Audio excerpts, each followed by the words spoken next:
My daughter used to be that calm baby who would just grizzle when she was tired. But now it's like she's discovered a superpower, and that superpower is screaming. She's figured out that screaming gets results.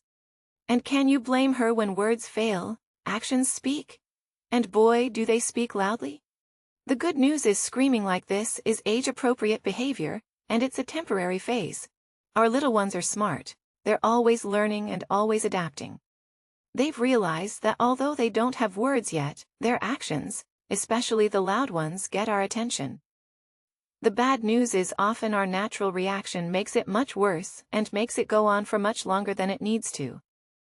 So let's talk about how to make sure that doesn't happen, and what you can do to help your child move past this non-stop screaming phase as quickly as possible.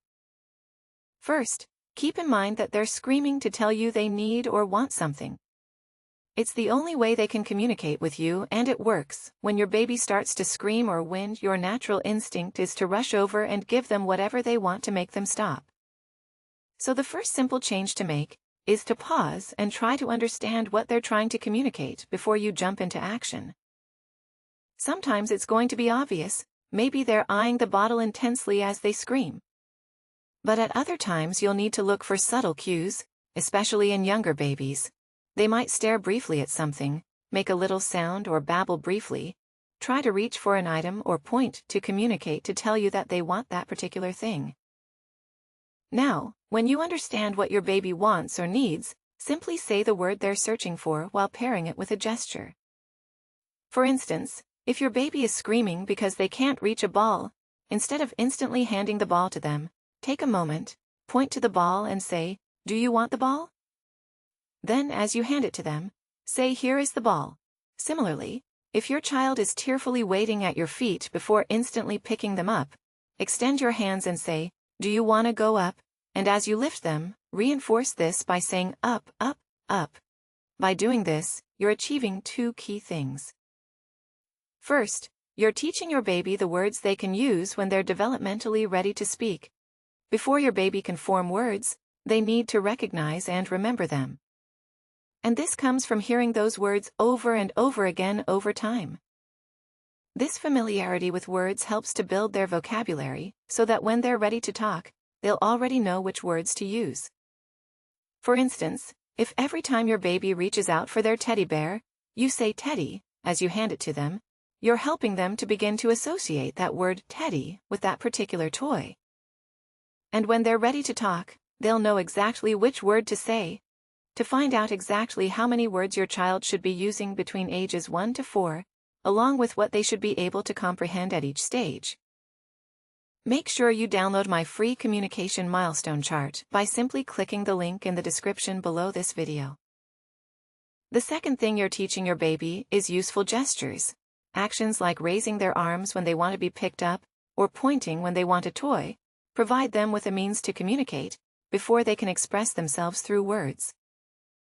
These gestures act as a bridge to speech, offering a means to convey their needs without resorting to crying or screaming over time. They'll learn that these quieter methods of communication can be just as effective as screaming and crying. Now, unfortunately, your baby won't suddenly switch from crying to using words and gestures. It's a gradual process where your consistent input and repetition are key.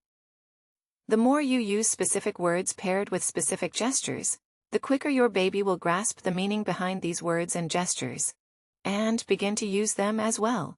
And the way you encourage your little one to do this as quickly as possible is by praising their attempts. So when you spot them trying a new gesture or a sound like up for up, celebrate it.